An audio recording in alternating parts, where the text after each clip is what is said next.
Hello class 8, welcome to Zenith Guru fundamental. मैं हूं निकी पंडित and हम यहाँ पे कर रहे हैं अपना chapter number 2, that is the invisible living world beyond our naked eyes and this is our lecture number 3। So इस लेक्चर में हमें कहाँ से स्टार्ट करना है? So we have to start from how are we connected to microbes, है ना। हम माइक्रोब से कैसे कनेक्टेड है इसके बारे में हम आज जानेंगे। एंड देखो, कोशिश तो मेरी पूरी है कि हम इस चैप्टर को फिनिश कर दें। लेट्स सी कि आज हम इस चैप्टर को फिनिश कर पाते हैं या नहीं। ठीक है, चलिए। सो यहाँ पे क्या है, आपको एक क्या दिख रहा है? ये ऑरेंज है ना। और ऑरेंज पे ना कुछ ऐसे हम बोल सकते हैं कि माइक्रोब्स लग गए। माइक्रोब्स ने क्या किया? ऑरेंज पे अटैक कर दिया। ठीक है, क्योंकि उनको भी भूख लगी थी, उनको भी खाना खाना था, तो उन्होंने क्या किया? ऑरेंज पे अटैक कर दिया। ठीक ऐसे ही आपने देखा होगा, जैसे टमेटोज हैं, लेमन है, या फिर कोई भी सब्जियां हैं जब बहुत लंबे टाइम तक, इवन रेफ्रिजरेटर में भी जब बहुत लंबे टाइम तक रखा रह जाता है तो उसमें भी इस तरीके से फंगस, बैक्टीरिया, ये सारी चीजें लगना शुरू हो जाती है ना। राइट तो ये सारी चीजें आती कहाँ से है, कैसे ग्रो होती हैं, इसके बारे में जरा हम जान लेते हैं। So we can find micro organisms in other places to.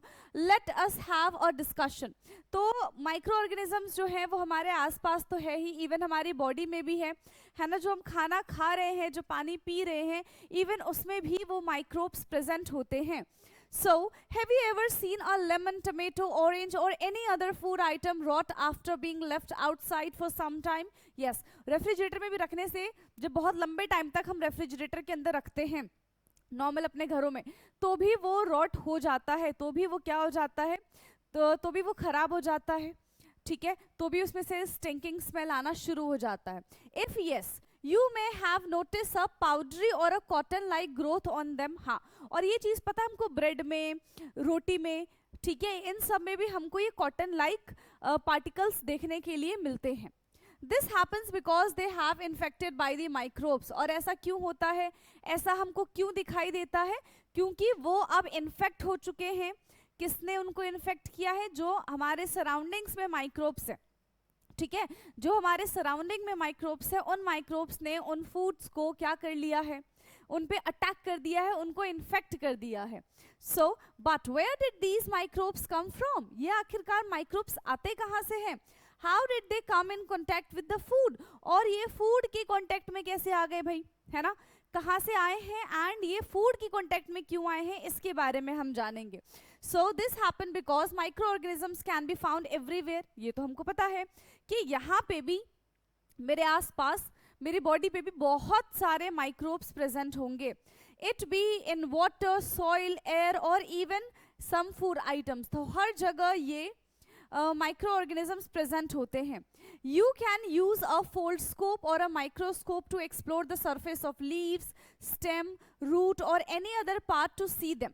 तो फोल्डस्कोप या फिर माइक्रोस्कोप की हेल्प से हम आसानी से देख सकते हैं, ठीक है, कि ये माइक्रोब्स कहाँ कहाँ प्रेजेंट है। ऑलरेडी हर जगह वो माइक्रोब्स प्रेजेंट है, ठीक है, बट क्योंकि वो इतने टाइनी होते हैं, इतने छोटे होते हैं कि हमें दिखाई नहीं देते, है ना। लेकिन जब उन माइक्रोब्स को दिखता है कि भाई ये हमारा खाना है, तो वो झुंड बना के जब आ जाते हैं ना, तब हमको वो दिखना शुरू हो जाते हैं, जब उनकी क्वांटिटी जो है वो बहुत ज़्यादा हो जाती है। ठीक, like plants and animals, micro organisms also show great diversity. Some of them can even be found in the extreme climate conditions. और ये जो माइक्रोब्स हैं, है ना, इनको ग्रो करने के लिए एक इनका स्पेसिफिक टेम्परेचर होता है, एक इनका ऑप्टिमम टेम्परेचर होता है। इसी टेम्परेचर पे क्या करते हैं? ग्रो करते हैं। और अगर उससे ज़्यादा टेम्परेचर हो गया या फिर उससे कम टेम्परेचर हो गया, सो दे डू नॉट ग्रो। तब वो मल्टीप्लाई नहीं होंगे, तब वो ग्रो नहीं होंगे। जैसे हमने कोविड के बारे में बात की थी, है ना। कोविड के बारे में जब हम बात कर रहे थे तो हमने क्या देखा था कि जब बहुत ठंड थी तब कोविड शुरू हुआ था, है ना। जब थोड़ा ठंड ठंड था तब क्या हुआ था? कोविड शुरू हुआ। जब बहुत ज़्यादा गर्मी हो गई तो उस टेम्परेचर पे जो वायरसेस थे वो सरवाइव नहीं कर पा रहे थे, इसलिए उस टाइम पे क्या हुआ था? थोड़ा खत्म हो गया था, है ना। फिर से जैसे ही थोड़ी विंटर आई, है ना, तो क्या हो गया? जब वो कंडीशन, ऐसा नहीं कि बिल्कुल बहुत ठंड या फिर बहुत गर्म, जब बहुत ज़्यादा ठंडा होता है या फिर बहुत ज़्यादा गर्म होता है तो भी माइक्रोब सर्वाइव नहीं कर पाते हैं। उनके लिए अपना एक ऑप्टिमम टेम्परेचर होता है जिस पे वो मल्टीप्लाई करते हैं, जिस पे वो सर्वाइव करते हैं। ठीक। Why do microorganisms not infect the pickles and मुरब्बाज? तो क्यों नहीं करते? क्योंकि दो रीज़न हैं इसके, है ना, दो रीज़न है। या तो हम उसमें ऑलरेडी प्रिवेंट करने के लिए उसको सब्सटेंस उसमें ऐड कर देते हैं, है ना, हम ऑलरेडी उसमें क्या ऐड कर देते हैं, प्रिजर्वेटिव्स ऐड कर देते हैं, एंड प्रिजर्वेटिव ऐड करने से उनमें फंगस, माइक्रोब्स जैसी चीज़ें अटैक नहीं कर पाती है ना।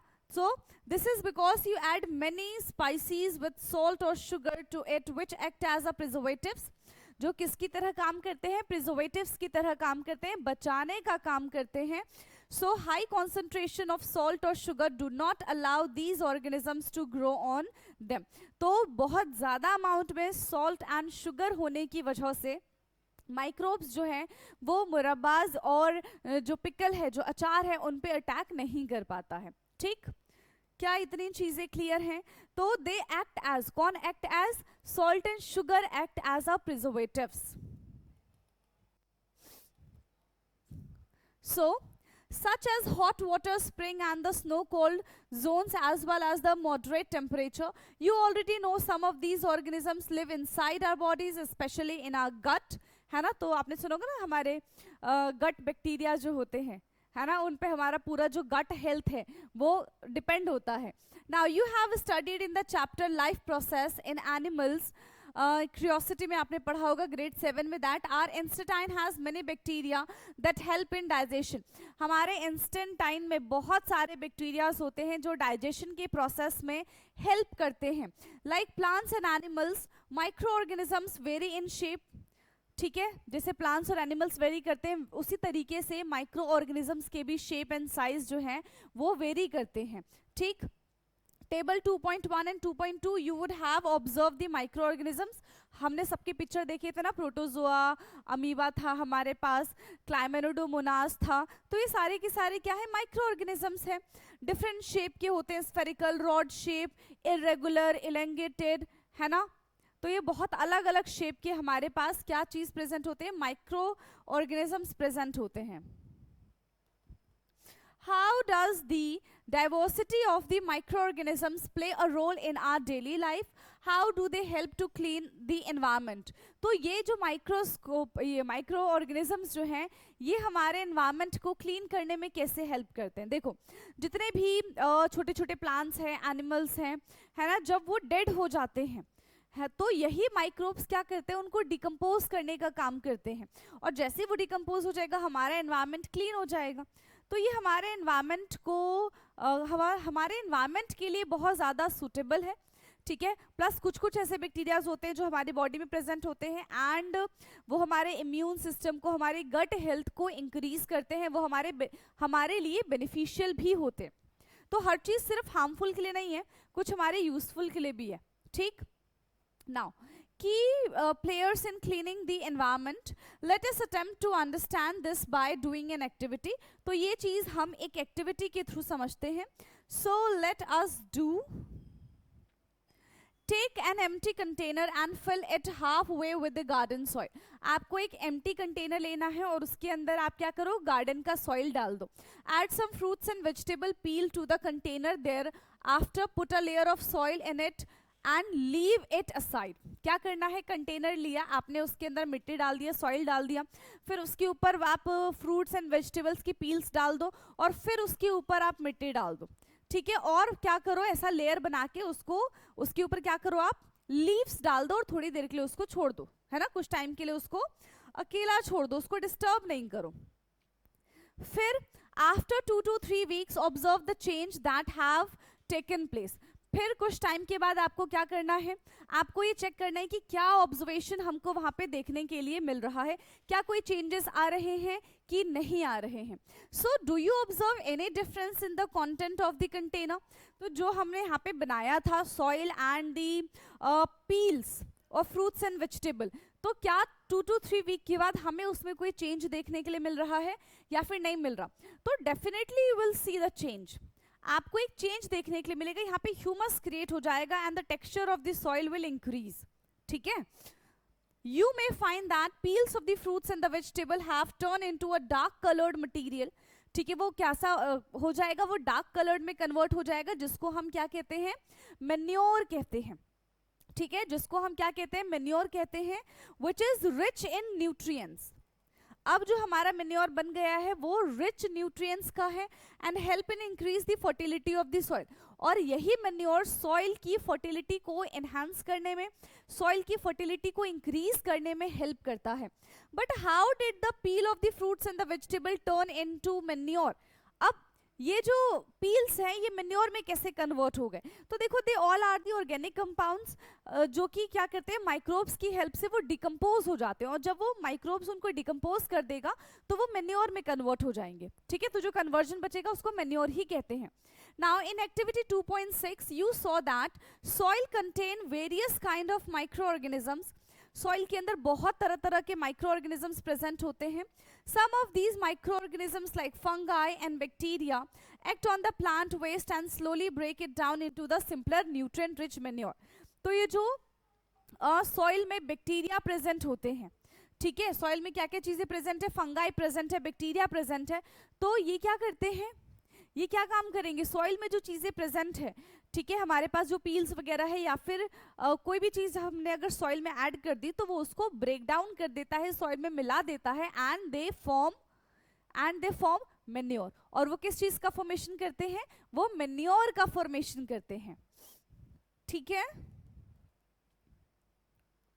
You may have seen gardeners in your school or in a field near your house collecting dry leaves and plant waste and putting them into the pits. ये तो चीज़ आपने डेफिनेटली देखी होगी, है ना. आपके स्कूल में इतने सारे पेड़ पौधे होते हैं. अब ऐसा तो नहीं है कि हर टाइम वो लीव्स जो हैं, वो जो प्लांट्स हैं वो ग्रीन ही रहेंगे, हरे भरे ही रहेंगे. तो जब उनका टाइम आएगा तो वो शेड आउट हो जाएंगे, वो गिर जाएंगे पत्ते.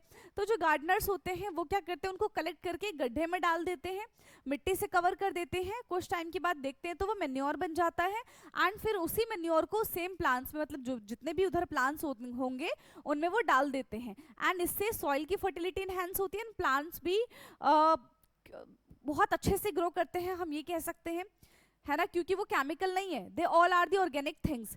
एंड ऑर्गेनिक थिंग भले ही स्लो काम करे बट वो इफेक्टिव काम करती है रेदर देन फर्टिलाइजर्स. फर्टिलाइजर्स क्या करते हैं, प्लांट्स को, सॉइल की फर्टिलिटी को डिक्रीज कर देते हैं. ठीक, क्योंकि उसमें बहुत सारे केमिकल्स ऐड होते हैं. Do you now understood why they do this. It is to make natural manure. तो कौन काम करता है, ये माइक्रोब्स जो है वो नेचुरल मैन्योर बनाने का भी काम करते हैं. Clear. Our scientific heritage. Okay, so ancient Indian texts, particularly the Vedas, have the reference of the word kirmi, which means the different tiny entities including the drishya and adrishya. Various Vedic texts mention their beneficial and the harmful effect. ठीक है. Atharvaveda also refer to kirmi. तो यहाँ पे वेदास में भी काफी सारी चीजें रिप्रेजेंट की गई है, कुछ ऐसी चीजें जो दृश्य है, जो हमें दिखाई देती हैं. बहुत सारी ऐसी चीजें जो हमारे लिए अदृश्य हैं, जो हमें दिखाई नहीं देती है, उनके यूजफुल एंड हार्मफुल इफेक्ट्स के बारे में वेदास में लिखा गया है. If you look around carefully, you might see decaying plants and fallen leaves stored in a container or lying in a garden disappear after some time from the surroundings, and this is because the microorganisms break down into them into a simpler substance, है ना. तो कहीं पे भी आपको अगर plant waste, animal waste दिख रहा है तो वो लंबे टाइम तक वहाँ पे नहीं टिका रहेगा. माइक्रोब्स जो है वो उनको डिकम्पोज कर देंगे एंड उनको कॉम्प्लेक्स से सिंपलर सब्सटेंसेस में कन्वर्ट कर देंगे. ठीक है, क्या करेंगे, वो कॉम्प्लेक्स से उनको सिंपलर सब्सटेंसेस में कन्वर्ट कर देंगे and after some time it will convert into the manure which is organic compound which we can again use for plants, है ना. हम उसका इस्तेमाल दोबारा से प्लांट्स के लिए कर सकते हैं और वो रिच इन न्यूट्रिएंट्स होते हैं. क्लियर है. These nutrients go back to the soil and help plants to grow better. Microorganisms also decompose bodies of the dead animals, so microbes help recycle the waste and the return important nutrients to the nature. And manure formation occur at optimal temperature and appropriate moisture level. तो यहाँ पे क्या कह रहे हैं, जो micro organisms है वो प्लांट्स और एनिमल्स दोनों को ही क्या कर देता है, डिकम्पोज करने का काम करता है, हमारे नेचर को क्लीन करने का काम करता है, हमारे नेचर को रिसाइकल करने का काम करता है, जो भी वेस्ट प्रेजेंट है हमारे नेचर में उसको कम करने का काम करता है और हमारे एनवायरनमेंट को क्लीन करने का काम करता है. ठीक है, बट यहाँ पे जो मेन्योर का फॉर्मेशन है, क्योंकि माइक्रोब्स भी अपने काम कर रहे हैं तभी मेन्योर का फॉर्मेशन हो रहा है, तो जो मेन्योर का फॉर्मेशन है ना यहाँ पे, ठीक है, वो एक ऑप्टिमल टेम्परेचर पे ही होगा. ऐसा नहीं है कि बहुत तेज धूप दे दे तो फटाफट से मेन्योर बन जाएगा, या फिर बहुत कोल्ड कंडीशन रख दे तब फटाफट से मेन्योर बन जाएगा. नहीं, उनको बनाने के लिए भी हमको एक ऑप्टिमम टेम्परेचर की जरूरत पड़ती है. ठीक है, और एक हम ऐसा बोल सकते हैं कि मॉइस्चर लेवल की भी रिक्वायरमेंट होती है. Is it interesting? Yes, it is. By now, you must have understood that bacteria and some fungi are the type of microorganisms that play an important role in lives. तो देखो, अब तक तो हमको पता चल चुका है कि fungi and bacteria जो है they are the microorganisms and they help us a lot. ये हमें बहुत जगह मदद करते हैं, ये हमें क्या करते हैं, हेल्प करते हैं. क्या इतनी चीजें क्लियर हैं? Yes. Wait. Okay, any guess? And guess what? These helpful bacteria can also decompose animal waste like dung. और यही जो useful bacteria है ये animal waste like dung है ना, को भी डिकम्पोज करने में, उनको कॉम्प्लेक्स से सिंपलर सब्सटेंस में ब्रेक करने में हेल्प करते हैं. ठीक. From activity 2.7 we can also infer that microorganisms do not only help in plant grow but also clean our environment by breaking down the waste. Yes, ये तो हमने डिस्कस किया कि जो माइक्रोऑर्गेनिजम्स होते हैं वो सिर्फ और सिर्फ प्लांट वेस्ट और एनिमल वेस्ट को डिकम्पोज करने का काम नहीं करते हैं, वो साथ ही साथ हमारे एनवायरनमेंट को क्लीन करने का भी काम करते हैं. ठीक. Now think what would have happened if microorganisms did not exist on earth. सोचो जरा, अगर हमारे अर्थ पे माइक्रोऑर्गेनिजम्स एग्जिस्ट ही नहीं करेंगे तो भाई क्या होगा, तो बहुत बुरी कंडीशन हो जाएगी, बहुत ज्यादा बुरी कंडीशन हो जाएगी. प्लांट्स है, एनिमल्स है, जब वो डेड हो जाएंगे तो वो ऐसे ही पड़े रहेंगे, स्मेल आएगी, बहुत बेकार हमारा एनवायरनमेंट हो जाएगा, क्योंकि बैक्टीरिया तो है ही नहीं, माइक्रोब्स तो है ही नहीं उनको डिकम्पोज करने के लिए. ठीक है, तो फिर कंडीशन जो है वो बद से बदतर हो जाएगी हमारे लिए. तो so a step further, microbes as a source of biogas. जो माइक्रोब्स होते हैं वो बायोगैस का फॉर्मेशन भी करते हैं. Many microorganisms like bacteria and fungi live in an oxygen free environment. Some of these bacteria have the ability to decompose plants and animals waste present in the environment or household waste water. तो कुछ ऐसे bacterias होते हैं, कुछ ऐसे fungi होते हैं that have ability to decompose the waste of the plants and animals. ठीक है, और वाटर वेस्ट को भी डिकम्पोज करने का वो हेल्प करते हैं. कौन? Bacteria and fungi. During the process they release a mixture of the gases. और जब भी प्रोसेस चल रहा होता है तब ये गैस का मिक्सचर रिलीज करते हैं, जिसके पास क्या प्रेजेंट होता है, containing carbon dioxide and high proportion of another gas. भर भर के उसके अंदर कार्बन डाइऑक्साइड गैस प्रेजेंट होता है और बहुत सारी गैसेस उसके अंदर प्रेजेंट होती है जब इन वेस्ट को डिकम्पोज किया जाता है तब. This gas has been used as a fuel source for cooking, heating, generating electricity and even run vehicles. तो ये जो gases है, ये जो यहाँ पे गैस प्रोड्यूस हो रहा है, दैट गैस इज यूजफुल. ठीक है, वो गैस क्या है, यूजफुल है, सोर्स है फ्यूल का, किसके लिए, कुकिंग के लिए, हीटिंग के लिए, generating electricity and even run vehicles. देख रहे हो वो जो गैस प्रोड्यूस हो रही है कितनी ज्यादा इफेक्टिव है, कितनी ज्यादा यूजफुल है. Okay, now be a scientist. क्या है be a scientist? So doctor Anand Mohan Chakraborty है ना, was a scientist who studied bacteria in 1971 and he developed a special bacterium that could break down oil spills, helping to clean the environment, and his discovery is patent in 1980.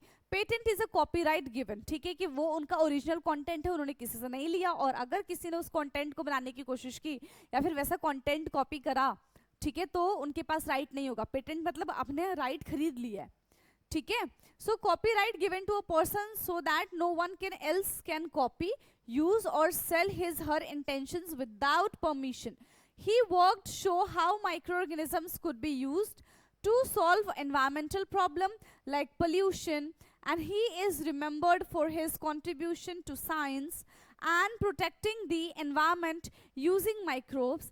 And what are the other problems which you think can be solved with the help of the microorganisms? तो इन्होंने microorganisms के बारे में बताया, ठीक है। इन्होंने किसके बारे में बताया हमको? माइक्रो ऑर्गेनिजम्स के बारे में बताया था 1971 में। फिर उसके बाद इन्होंने अपनी थियोरी को पेटेंट करा लिया ताकि कोई और इनकी थियोरी का गलत इस्तेमाल ना कर ले। ऐसा नहीं कि थियोरी यूज नहीं कर सकते, but with the permission they can use the theory, ठीक है। परमिशन होनी चाहिए उसको यूज करने के लिए। अब क्या कह रहे हैं, उन्होंने किस किस पे काम किया है? He work shows up the micro organisms could also be solve the environmental problem. जो माइक्रो ऑर्गेनिजम्स होते हैं वो हमारे एनवायरमेंटल प्रॉब्लम को भी रिजॉल्व करते हैं। डेफिनेटली दे रिजॉल्व, वो डिकम्पोज करके ही हमारी आधी से ज्यादा प्रॉब्लम जो है वो सॉल्व कर देते हैं, ठीक है। क्या इतनी चीजें क्लियर है? Now how does the discovery of microorganisms help in our kitchen? So discovery of diversity of microorganisms कैसे help करते हैं किचन में? So microorganisms and food के बारे में जरा बात कर लेते हैं। Let us try to understand by performing an activity in the kitchen. तो एक किचन में हम मतलब अपने किचन में हम एक एक्टिविटी को परफॉर्म करने वाले हैं। क्या है वो activity? Take 2 bowls A and B। आपको 2 बोल लेने हैं, एक हमारा बोल A होगा, एक हमारा बोल B होगा, ठीक है। ज्यादा आगे बढ़ गया। एक हमारा बोल A होगा और एक हमारा बोल B होगा ना। उन दोनों में हमको क्या करना है? 200 ग्राम फ्लोर, आटा या फिर मैदा रख सकते हैं, एंड उसमें add a pinch of sugar. आटा या फिर मैदा रख दो, उसके अंदर शुगर रख दो, ठीक है भाई। नाउ इन अ बोल A add some small amount of yeast powder and mix it well with the flour. अब बोल ए में आपको क्या ऐड करना है? ईस्ट का पाउडर ऐड करना है थोड़ा सा। Bowl B do not add any yeast so that we can compare the result we can compare the result of the two bowls. अब दूसरे वाले में हम कुछ नहीं डालेंगे, क्यों? ताकि हम कंपेयर कर सके कि जो सोल्यूशन है और जो हमने इसके अंदर ऐड किया है, ईस्ट ऐड किया है, तो वो ऐड करने के बाद हमको कैसा दिखता है, क्या चेंजेस आते हैं। इसके लिए हमने एक ग्लास एज इट इज रख लिया, ठीक है। समझ में आया? जो हमारे पास बोल था वो एज इट इज रहने दिया। Knead a flour of the 2 bowls with a warm water to make soft dough. अब इन दोनों आटे या फिर मैदा जो भी हमने रखा था बोल में, उनके अंदर हम वार्म वाटर ऐड करके इनका डो प्रिपेयर कर लेंगे, ठीक है। क्या प्रिपेयर कर लेंगे? हम इनका सॉफ्ट डो प्रिपेयर कर लेंगे। Covering the dough with the damp cloths and keep it in a warm place. Observe the bowl after 4 to 5 hours. तो हमें जो डो आटा दिखेगा, मैदा दिखेगा, वो क्या हो जाएगा? वो थोड़ा सा फ्लफी हो जाएगा, वो थोड़ा सा क्या हो जाएगा? फूल जाएगा। क्यों? क्योंकि हमने उसके अंदर ईस्ट ऐड किया है। So did you find any change in the volume, smell और the texture of the dough? Yes, हमको चेंज दिखाई देंगे। If not, leave the dough for some time. After some time you may notice that the dough in a bowl A, whereas yeast was added, has a rise slightly. जिसमें हमने yeast add किया था उसका जो structure है वो slightly enhance हो जाएगा, slightly increase हो जाएगा, ठीक है, fluffy हो जाएगा, and the different smell compared to the dough kneaded without yeast. ठीक, उसमें से अजीब सी स्मेल आना शुरू हो जाएगी। Why does this happen? ऐसा क्यों होता है? What is the role of yeast? Yeast का क्या रोल है? Why did we add sugar and warm water to the flour? हमने शुगर और warm water क्यों डाला था? Yes, हमने शुगर और warm water क्यों डाला था? To prevent it, है ना? Now, yeast is a type of microorganisms. It belong to the group of microorganisms. तो yeast जो है वो microorganisms का ही टाइप है और वो माइक्रो ऑर्गेनिजम्स की फैमिली से ही बिलोंग करता है। जिसको हम क्या कहते हैं, फंगाई कहते हैं। क्या कहते हैं जिसको हम, फंगाई कहते हैं। Yeast grow well in the warm conditions. You may recall from chapter life process in animal in grade 7. Like other organisms, yeast also respire and break down food to release energy for their growth and carry out the life process. ठीक, तो यहाँ पे क्या कह रहे हैं कि life process of animal in grade 7 we have studied that कि जो ईस्ट है, yeast also respire and break down the food. Yeast जो है वो रेस्पिरेशन में हेल्प करता है एंड फूड को ब्रेक डाउन करने में हेल्प करता है, जिसकी वजह से बहुत सारी एनर्जी हमारी बॉडी से रिलीज होती है and they help and this energy help for growth and carry out the process.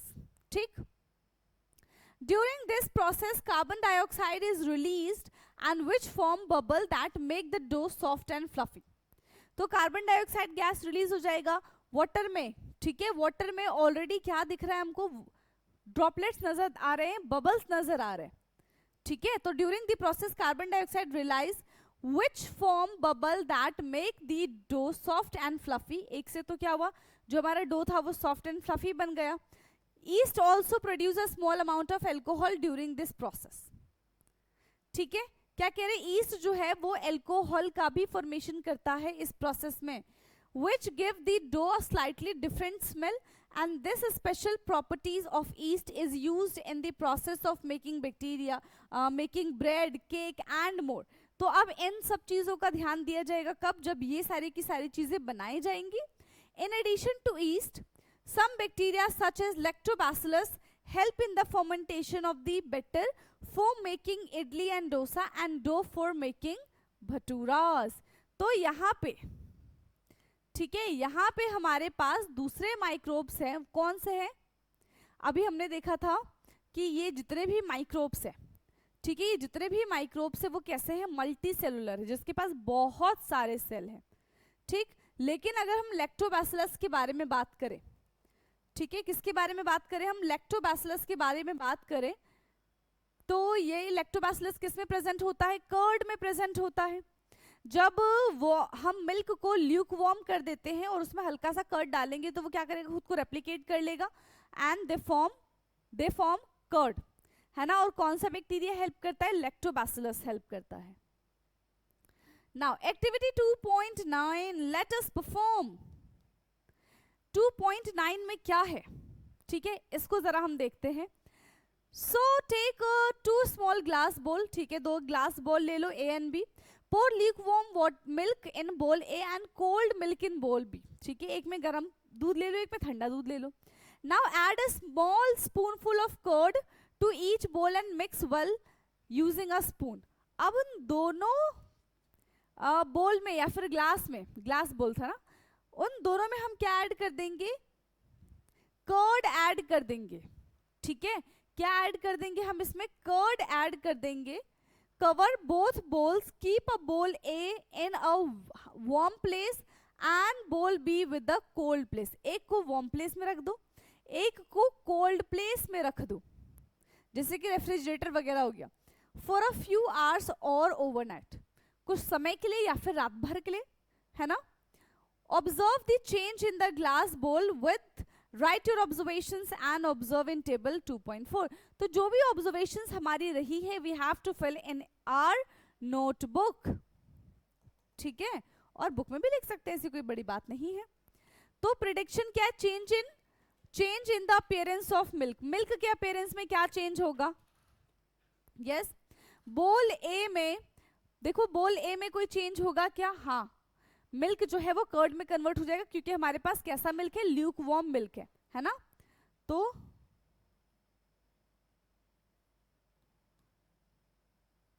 और कोल्ड मिल्क में एज सच कोई चेंजेस नहीं होने वाले हैं, तो यहाँ पे कोई भी चेंजेस नहीं होंगे। ठीक है, change in the colour of milk, तो मिल्क के कलर में क्या ही चेंज होगा, जैसा मिल्क था वैसा ही रहेगा, तो नो। अब देखो ये तो हमारा प्रिडिक्शन था कि भाई ऐसा हो जाएगा। Now what will be the observation will be the same. Observation जो है हमारा वो सेम ही रहने वाला है। नाउ द पॉसिबल रीजन, क्या पॉसिबल रीजन है कि बोल ए में जिसमें ल्यूक मिल्क था उसमें जो कर्ड है वो जम गया और जो कोल्ड मिल्क था उसमें कर्ड नहीं जमा, क्या रीजन है? सो बोल ए is bowl A is slightly warmer that help bacteria to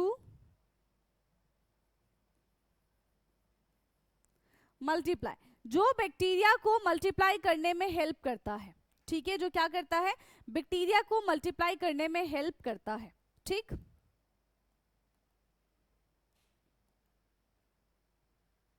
now you will observe that in a bowl A the milk has turned into the curd, हाँ bowl A में जो milk है वो curd में convert हो जाएगा after a few hours and has become the little sour, और कुछ टाइम के बाद तो खट्टा खट्टा हो जाएगा। आप सबने दही खाई, कैसी होती है, खट्टी खट्टी सी होती है।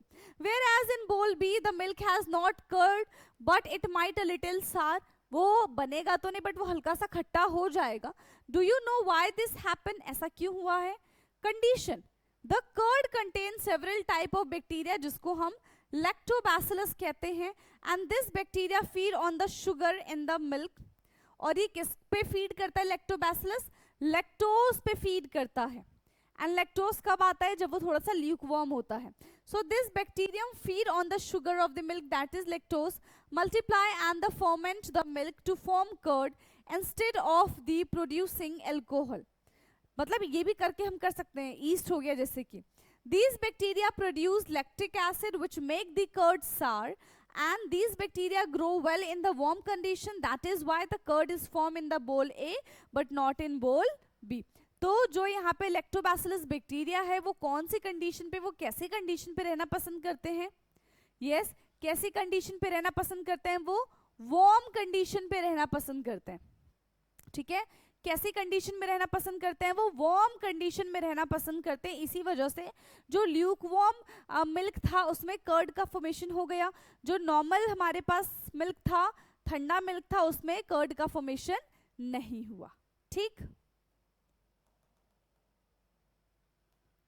We can categorize the microorganisms into a different categories जैसे कि protozoa, fungi, bacteria, some algae and more, some such as the rhizobium from the swollen region called nodules and live in them as shown in this figure।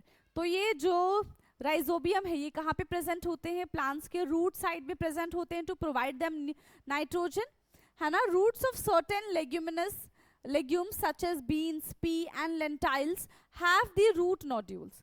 तो इन सारे plants के पास कैसे nodules होते हैं? root nodules होते हैं that contain rhizobium bacteria, इसीलिए इनको rhizobium bacteria की requirement होती है।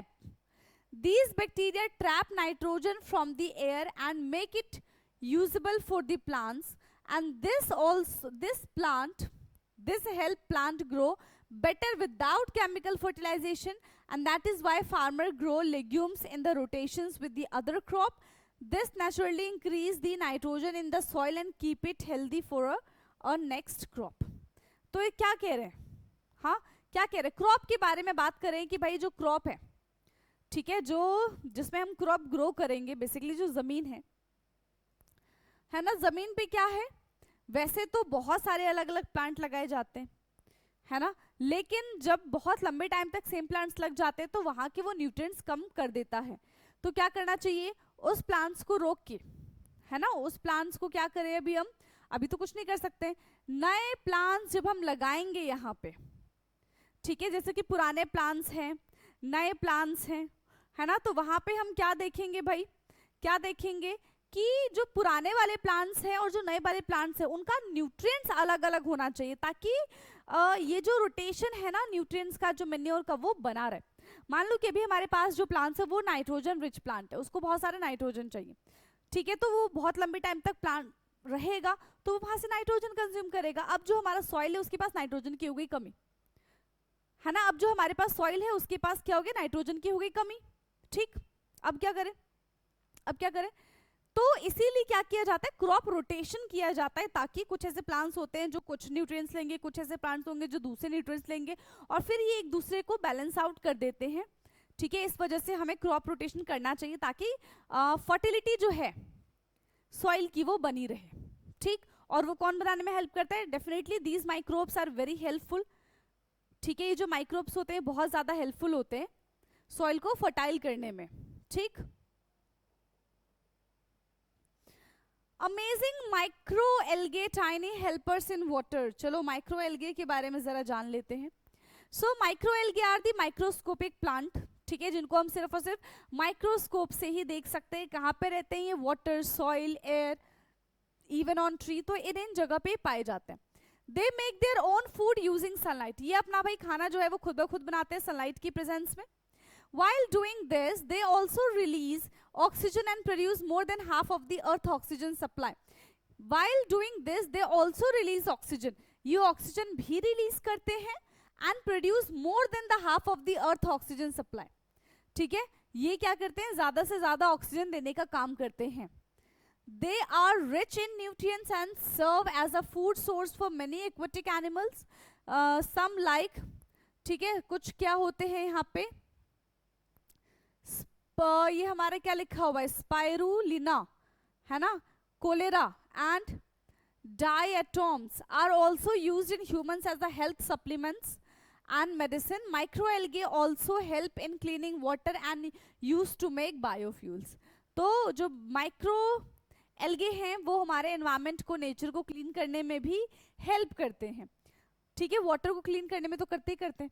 However, pollution, climate changes and habitat destructions are the threatening microalgae diversity and abundance. तो ये तो देखो कोई नई बात नहीं है कि पोल्यूशन जो है वो हर चीज को खराब कर देता है, हर एक चीज को पोल्यूशन खराब कर सकता है। ठीक है, तो ये इनको भी इफेक्ट करता है, diversity and abundance. It is important to conserve these tiny microorganisms to protect the environment and maintain oxygen balance on life. ठीक है, सो यहाँ पे क्या कहा जा रहा है कि ये बहुत ज्यादा इंपॉर्टेंट है to conserve the tiny micro organisms. Tiny micro organisms को हमको प्रोटेक्ट करने की जरूरत है, उनको बचाने की जरूरत है, टू प्रोटेक्ट द एनवायरमेंट, ताकि वो हमारे एनवायरमेंट को प्रोटेक्ट कर सके। ठीक है, एंड हमें एक अच्छी लाइफ दे सके। ठीक है,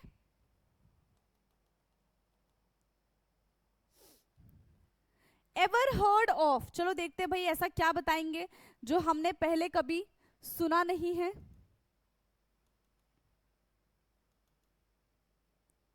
सो एवर हर्ड ऑफ, ठीक है, तो spirulina and microalgae is called superfood because it's a health benefit. ठीक है, फिर यहाँ पे हमारे पास दे रखा है spirulina is also a good source of vitamin B12 which is essential for our body and it has a lot of protein. कितना प्रोटीन है, मोर देन 60% प्रोटीन यहाँ पे प्रेजेंट है by body weight and only a small amount of fat and sugar. ज्यादा से ज्यादा इसके अंदर प्रोटीन प्रेजेंट होता है, बहुत कम अमाउंट में फैट एंड शुगर प्रेजेंट होता है। Now days farming of spirulina is becoming a feasible livelihood opportunity. You can grow spirulina easily by following these steps. तो अब हम इसको ग्रो कैसे करेंगे इसके बारे में जानते हैं। Set a clear glass tank. एक ग्लास का tank low in a bright place away from the direct sun. मतलब वहां पे लाइट होना चाहिए पर डायरेक्ट सन की रेज जो है वो नहीं आनी चाहिए। Cover the tank with a shade net or keep them the tank at a place with a moderate temperature condition. ठीक है, टेम्परेचर का यहाँ पे खास ध्यान देना है हमको। Fill the tank with a pond water, भर दो and living spirulina collected from the pond. Pond से हमने इसको क्या कर लिया, उठा लिया, कलेक्ट कर लिया। Now stir the growth of spirulina twice a week. अब उसके अंदर डाल दो और फिर चेक करते रहो कि कितना कितना कितना कितना इसमें ग्रोथ हुआ है। After 3 to 6 weeks, spirulina may be harvested from the tank by the filtering it through the fine cloth. तो इतना ज्यादा वो घना हो जाता है फिर हम उसको काटते हैं। ठीक है, हम उसको क्या करते हैं, निकाल देते हैं। Conservation of microalgae is a good practices for insuring food security and livelihood development. Clear? Now next point is why cell consider to be the basic unit of life. तो ये तो देखो हम काफी बार पढ़ चुके हैं कि सेल को हम बेसिक यूनिट ऑफ लाइफ क्यों कहते हैं, बताओ। सेल को हम बेसिक यूनिट ऑफ लाइफ क्यों कहते हैं? Any idea? थोड़ा सा तो आइडिया होगा क्यों कहा जाता है, क्योंकि इसी से मिलके तो पूरी की पूरी हमारी बॉडी बनी हुई है ना, इसी से मिलके पूरी की पूरी जो है हमारी बॉडी बनी हुई है। The body of all living organisms are made up of tiny buildings block called cell, इसको हम सेल कहते हैं, जो हेक्सागोनल शेप में होता है और अलग अलग शेप के भी हो सकते हैं। A single cell contain various component, जैसे कि help organisms perform activity functions. The bodies of all the plants and animals are also made of many cells. बहुत सारे cells से भी मिलके वो बने होते हैं। Therefore they are called multicellular. तो जो बहुत सारे सेल से मिलके बने हुए होते हैं उनको हम मल्टीसेलुलर कहते हैं, है ना। जो सिंगल सेल से मिलके बनता है उसको हम यूनिसेलुलर कहते हैं। In multicellular organisms cells carry out specialised function, है ना, सेल के पास अपना एक अलग ही फंक्शन है। क्या है वो function? Individually but also cooperate with each other to increase the change of survival. Some micro organism such as bacteria and protozoa are made up of just one cell. ये जो बैक्टीरिया है, ये जो protozoa है, ये किससे मिलके बने? सिर्फ और सिर्फ एक सेल से मिलके बने, सिंगल सेल से मिलके बने हुए, इसीलिए हम इनको क्या कहते हैं? यूनिसेलुलर कहते हैं। क्या कहते हैं इनको? हम यूनिसेलुलर कहते हैं। They carry out all the functions necessary for their survival in a single cell. Other microbes like algae and fungi also made up of one or more cell. For example, yeast is a unicellular fungus while mold is a multicellular fungus. yeast जो है वो unicellular fungus है, mould जो है वो कैसा fungus है भाई हमारा? वो मल्टीसेलुलर फंगस है। ठीक है, कैसा फंगस है वो हमारा मल्टीसेलुलर फंगस है। ओके, सो क्लियर है इतना? यूनिसेलुलर एंड मल्टीसेलुलर, जिसमें एक सेल प्रेजेंट होगा वो हमारा यूनिसेलुलर हो जाएगा, और जिसमें एक से ज्यादा सेल्स प्रेजेंट होंगे वो हमारा मल्टीसेलुलर हो जाएगा। Like animal and plant cells, the cell of micro organisms are also surrounded by the cell membrane. हमने देखा हर एक सेल के पास अपना खुद का उनका एक रक्षा कवच होता है जिसको हम सेल मेम्ब्रेन कहते हैं। Cells of fungi additionally have a cell wall but they do not have a chloroplast. तो देखो क्या कह रहे हैं, जो फंगाई है ना, जो फंगाई का सेल है उनके पास क्या प्रेजेंट होता है? उनके पास सेल वॉल होता है बट उनके पास क्लोरोप्लास्ट नहीं होता। So they can not make their own food through the photosynthesis. अब इनके पास जब क्लोरोप्लास्ट नहीं होगा तो वो ग्रीन पिगमेंट क्लोरोफिल नहीं है, तो ये अपना खाना खुद नहीं बना सकते हैं। कौन नहीं बना सकते अपना खाना खुद? फंगाई अपना खाना खुद नहीं बना सकते हैं। Bacteria do not have a well defined nucleus and the nuclear membrane. Bacteria के पास ऐसा कोई न्यूक्लियस वेल डिफाइंड नहीं होता है, ना ही उनका सेल मेम्ब्रेन होता है। Instead they have a nucleoid. उनके पास क्या प्रेजेंट होता है? बैक्टीरिया के पास प्रेजेंट होता है न्यूक्लियोइड, बाकी सबके पास nucleus. So this feature distinguishes them from cell of yeast, protozoa, algae, fungi, plant and animals. ठीक है, we have only looked at a few basic cell structure here and the cell has other component about which you will learn in the higher classes. 9th class में फिर आप ये सारी चीजें पढ़ेंगे। ठीक है, from observing subcellular components we need a microscope. of course हमको माइक्रोस्कोप की रिक्वायरमेंट है। सेल कितना छोटा होता है, उसको कितने टाइम्स मैग्नीफाई करता है? 10,000 टाइम। 10,000 है नहीं, यहाँ पे क्या हो जाएगा बताओ? कितने जीरो है? नहीं, क्या कह रहे हैं? An electron microscope. Electron microscope और जो हमारे लैब में माइक्रोस्कोप होता है बिल्कुल अलग है। इलेक्ट्रॉन माइक्रोस्कोप से हम बहुत ज्यादा क्या कर सकते हैं? 1,00,000 बार हम उसको जूम कर सकते हैं। ठीक है, where we can see more structure present in a cell. तो उसके अंदर और भी ज्यादा हम जो जो चीजें प्रेजेंट है वो सारी चीजें देख पाएंगे।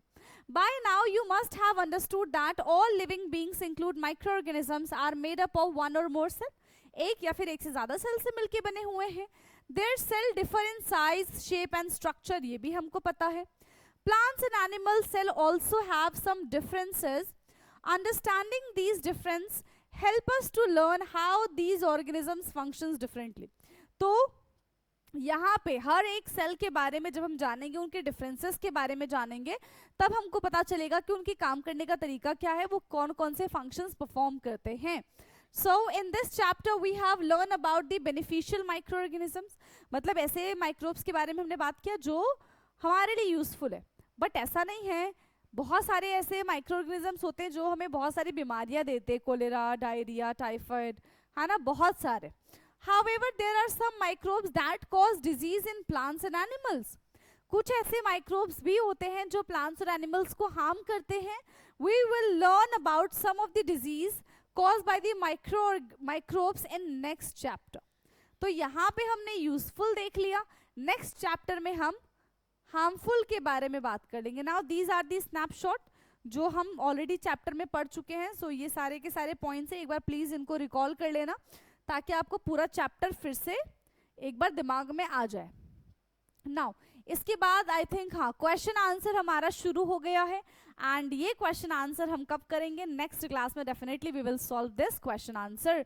सो चैप्टर वाला जो पार्ट है, जो थियरी वाला पार्ट है, that we have covered. So I hope कि आपको ये चैप्टर समझ में आया होगा. बाकी का discussion we will do in our next class. तब तक के लिए पढ़ते रहिए. Thank you so much.